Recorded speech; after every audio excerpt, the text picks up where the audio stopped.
আজকের ভিডিওতে আমরা খুব গুরুত্বপূর্ণ একটি বিষয় নিয়ে কথা বলবো। ওয়েস্ট বেঙ্গল স্কুল সার্ভিস কমিশনের মাধ্যমে স্কুলের গ্রুপ সি এবং গ্রুপ ডি নিয়োগ পরীক্ষায় অংশ নিতে গেলে পরীক্ষার হলে ঢোকার আগে কি কি জিনিস অবশ্যই সঙ্গে নিতে হবে এবং কোন কোন জিনিস সম্পূর্ণ নিষিদ্ধ।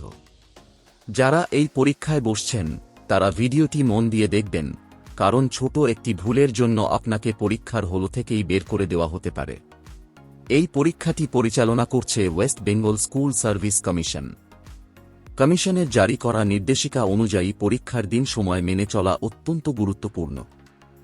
রিপোর্টিং টাইম সকাল 10টা। ভেন্যুর গেট বন্ধ হয়ে যাবে সকাল 11:45। আর 12টার পর আর কাউকে হলে ঢুকতে দেওয়া হবে না, অর্থাৎ 11:15 এর পরে আপনি যদি সেন্টারে পৌঁছান তাহলে আর কোনোভাবেই প্রবেশ করতে পারবেন না। তাই চেষ্টা করবেন অন্তত 1 ঘন্টা আগে সেন্টারে পৌঁছাতে।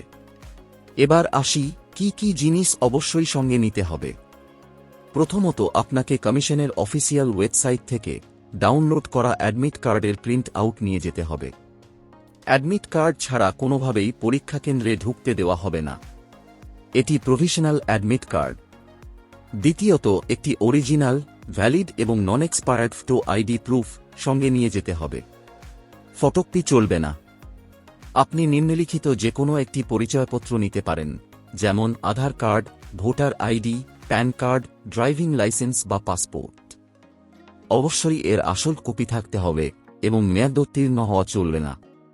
তৃতীয়ত, ওএমআর শিটে উত্তর মার্ক করার জন্য আপনাকে শুধুমাত্র ট্রান্সপারেন্ট ব্ল্যাক বা ব্লু বল পয়েন্ট পেন ব্যবহার করতে হবে। জেল পেন, ফাউন্টেন পেন বা অন্য কোনো ধরনের পেন ব্যবহার করা যাবে না। পেনটি স্বচ্ছ বা ট্রান্সপারেন্ট হতে হবে। চতুর্থত, আপনি চাইলে একটি স্বচ্ছ জলের বোতল সঙ্গে নিতে পারবেন। বোতলটি অবশ্যই ট্রান্সপারেন্ট হতে হবে। রঙিন বা স্টিলের বোতল নিয়ে গেলে সমস্যা হতে পারে। পঞ্চমত, আপনার পেন, অ্যাডমিট কার্ড এবং আইডি প্রুফ একটি ট্রান্সপারেন্ট ফোল্ডারের মধ্যে রাখতে পারেন। এতে নিরাপত্তা চেকিংয়ের সময় সুবিধা হবে। এবার খুব গুরুত্বপূর্ণ অংশ, কোন কোন জিনিস সম্পূর্ণ নিষিদ্ধ। পরীক্ষার হলে কোনো ধরনের mobile phone, smart watch, Bluetooth device, calculator বা যে কোনো ইলেকট্রনিক গ্যাজেট নিয়ে ঢোকা যাবে না। যদি কারো কাছে এগুলোর কোনো একটি পাওয়া যায় তাহলে তাকে সঙ্গে সঙ্গে পরীক্ষার হল থেকে বহিষ্কার করা হবে এবং তার প্রার্থী পদ বাতিল হতে পারে। এছাড়া কোনো ধরনের ঘড়ি পরা যাবে না, ডিজিটাল বা অ্যানালগ কোনোটাই নয়। একটি বিশেষ নির্দেশ আছে পোশাক সংক্রান্ত। জুতো বা বুট পরে পরীক্ষা কেন্দ্রে ঢোকা যাবে না। প্রার্থীদের শুধুমাত্র স্লিপার বা ফ্ল্যাট স্যান্ডেল অথবা বলা যেতে পারে চপ্পল বা চটি পরতে বলা হয়েছে। এছাড়া ভারী গয়না, ধাতব জিনিস, চেইন, ব্রেসলেট ইত্যাদি না পরাই ভালো, কারণ প্রতিটি পরীক্ষা কেন্দ্রে সিসিটিভি নজরদারি থাকবে।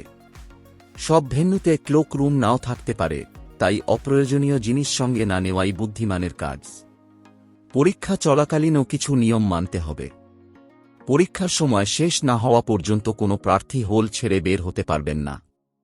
ওএমআর শিট এবং উপস্থিতি শিটে সই করতে হবে। পরীক্ষা শেষে পূরণ করা ওএমআর শিট ইনভিজিলেটরের কাছে জমা দিতে হবে। তবে ওএমআর এর ডুপ্লিকেট কপি এবং প্রশ্নপত্র আপনি নিজের কাছে রাখতে পারবেন। ওএমআর গণনা এবং উপস্থিতির সঙ্গে মিলিয়ে দেখা না হওয়া পর্যন্ত কাউকে বের হতে দেওয়া হবে না। যেসব পিডব্লিউডি প্রার্থী লেখকের সাহায্য নিতে চান তাদের পরীক্ষার অন্তত 48 ঘণ্টা আগে সংশ্লিষ্ট আঞ্চলিক কমিশনের কাছ থেকে অনুমতি নিতে হবে। সঙ্গে আনতে হবে পিডব্লিউডি সার্টিফিকেট। লেখক বা স্ক্রাইবকেও তার শিক্ষাগত যোগ্যতার সঘোষণা, পাসপোর্ট সাইজ ছবি এবং বৈধ ফটো আইডি প্রুফ নিয়ে আসতে হবে। আগাম অনুমতি ছাড়া কাউকে স্ক্রাইব ব্যবহার করতে দেওয়া হবে না। সবশেষে, কমিশন স্পষ্টভাবে জানিয়েছে, যদি কোনো প্রার্থী অসৎ উপায় অবলম্বন করেন বা নকল করেন অথবা কোনো অনিয়মে জড়িত থাকেন তাহলে তার প্রার্থী পদ বাতিল করা হবে এবং প্রয়োজনে আইনি ব্যবস্থাও নেওয়া হতে পারে। আরেকটি গুরুত্বপূর্ণ পরামর্শ, পরীক্ষার আগের দিন আপনার ভেন্যুর লোকেশন যাচাই করে নিন। নতুন জায়গা হলে আগে থেকে দেখে আসা ভালো। এতে পরীক্ষার দিন অযথা দুশ্চিন্তা বা দেরি হবে না। সুতরাং সংক্ষেপে বললে, পরীক্ষার হলে ঢোকার আগে নিশ্চিত করুন admit card, original ID proof, transparent ball point pen এবং স্বচ্ছ জলের বোতল আপনার সঙ্গে আছে তো? আর মোবাইল, ঘড়ি, ক্যালকুলেটর, জুতো, গয়না এসব কিছুই নিয়ে যাবেন না। নিয়ম মেনে, সময় মেনে এবং সঠিক প্রস্তুতি নিয়ে পরীক্ষায় অংশ নিন। আপনার ছোট সচেতনতাই বড় সাফল্যের পথ তৈরি করতে পারে। সবাইকে রইল আন্তরিক শুভেচ্ছা। আশা করি এই ভিডিওটির মাধ্যমে আপনাদের ওয়েস্ট বেঙ্গল স্কুল কমিশনের মাধ্যমে গ্রুপ সি এবং গ্রুপ ডি পরীক্ষা হলে ঢোকার আগে যে সব নিয়ম মানতে হবে সেই সব সম্পর্কে স্টেপ বাই স্টেপ বোঝাতে পেরেছি। যদি আপনারা আরও কিছু জানতে চান বা কোনো প্রশ্ন থাকে তাহলে নিচে কমেন্ট বক্সে কমেন্ট করতে ভুলবেন না। ভিডিওটি যদি ভালো লেগে থাকে তাহলে লাইক, শেয়ার এবং চ্যানেলকে সাবস্ক্রাইব করতে ভুলবেন না। এই ভিডিওটি এতক্ষণ দেখার জন্য আপনাকে অসংখ্য ধন্যবাদ।